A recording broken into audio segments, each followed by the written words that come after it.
मगर मगर अब होगा क्या? रमा, मुझे लगता है कि तुम्हें वही करना चाहिए जो तुम्हारे माँ बाप चाहते हैं। मुझे मुझे कुछ समझ नहीं आ रहा अदनान। समझ तो मुझे भी नहीं आ रहा। और एक मसला और है, रामिस। रामिस सिर्फ तुम्हारा ही दोस्त नहीं, मेरा भी दोस्त है। जब रामिस को ये पता चलेगा कि हम एक दूसरे से मोहब्बत करते हैं, शादी करना चाहते हैं, तो उस बेचारे के दिल पे क्या गुजरेगी, क्या सोचेगा वो हमारे बारे में? ओ गॉड, ये क्या हो गया है अदनान? हम किस बंद गली में आ गए हैं? ये क्या हो गया है? तुम ठीक कह रही हो, मुझे भी ऐसा ही लग रहा है। रात को तो मैं बहुत जज्बाती हो गया था, लेकिन जब मैंने सोचना शुरू किया तो मुझे एहसास हुआ कि ये मामला सिर्फ हमारी मोहब्बत का नहीं, हमारी दोस्तियों का भी।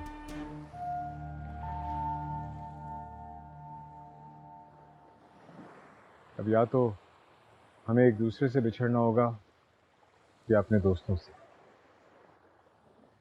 क्या? हाँ रमा, अब इसके अलावा और कोई चारा नहीं हमारे पास।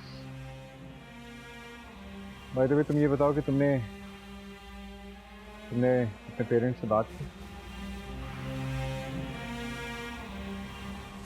मैंने कोशिश की थी। कोशिश? क्या मतलब कोशिश? यार, नहीं अदनान, तुम मुझे गलत मत समझो। मैं गई थी मॉम डैड के पास बात करने, मगर उस वक्त डैड इतना खुश थे वो। उनकी आंखों में इतने ख्वाब थे कि मेरी हिम्मत ही नहीं हुई कि मैं उनसे कोई बात करती मेरे या तुम्हारे बारे में। अदनान,